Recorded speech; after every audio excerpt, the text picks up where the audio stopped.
It's hard to grasp that such a deadly tragedy could strike an area that was just scorched by the largest wildfire in recorded state history, but the two disasters are linked.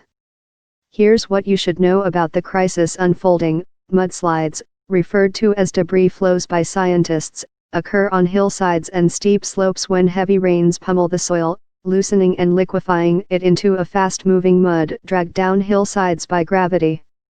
That deluge engulfs the loose debris, trees and boulders in its path, becoming a barrage of detritus powerful enough to wipe out entire communities downstream. It's like the sort of mud that will suck the boots right off your feet, Southern California Public Radio reporter Sharon McNary said Wednesday from Montecito. The flows can reach speeds of up to 35 miles per hour, according to the U.S. Geological Survey. Landslides occur in every state but are most common along the west coast, in the Intermountain region, Alaska, Hawaii, and hilly parts of the east coast. Mudslide risk is higher on land recently scarred by wildfires, such as the recent burns in California. Several factors are at play here. Wildfires wipe hillsides clean of vegetation that would typically anchor soil in its place. The roots of trees that are still standing were often killed in the wildfires and not as secure in the ground, allowing them to be swept up into the mudslide. Wildfires also create burn scars in which the ground is so scorched it becomes hydrophobic. Instead of being absorbed into the soil, the water slicks off the hill and picks up loose topsoil and debris. This phenomenon is worsened by the lack of trees, which would typically catch rain as it falls and slow its path to the ground. With the largest wildfire in state history still in residents' rearview mirrors, this double whammy is about as bad as it gets. Last month's Thomas Fire, which authorities are still working to fully contain, has burned 281,000 acres in Santa Barbara and Ventura counties. When a forecast of heavy rain in the region emerged Sunday, meteorologists warned that mudslides could develop and become treacherous. The exact timing of mudslides is hard to predict, and they're nearly impossible to mitigate, according to the USGS. That poses a dilemma for the residents who must decide whether to respond to warnings and to the officials who would send the warnings out.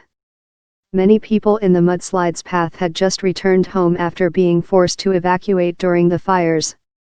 Worried residents facing disaster fatigue might not take the emergency alerts seriously, and officials chose not to send out emergency alerts to cell phones until after the flooding had begun. There isn't an exact science for predicting the scope of a disaster, Santa Barbara County Sheriff Bill Brown said. Many residents probably couldn't grasp the scope of how dangerous mudslides can become, McNary told PBS NewsHour.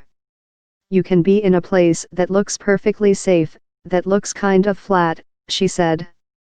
You cannot imagine what it's like to be at the bottom of a funnel of literally acre-feet of watery mud, and it comes very, very fast. I was in a mud flow yesterday, and it went from a wash channel being 6 inches of water to being 10 feet of water full of boulders. Even just a small misstep can be fatal. When Josie Gower, 69, opened the front door of her Montecito home, she was fatally swept downhill for miles. I told her to stay on the second floor, but she went downstairs and opened the door and just got swept away, her son, Hayden Gower, told KSBY. These Southern California mudslides will likely go down as some of the worst in recent state history. The 2014 mudslides in Oso, Washington, about 60 miles north of Seattle, are regarded as among the worst in U.S. history. The disaster claimed more than 40 lives and dozens of homes and cut off a main roadway in the area for months.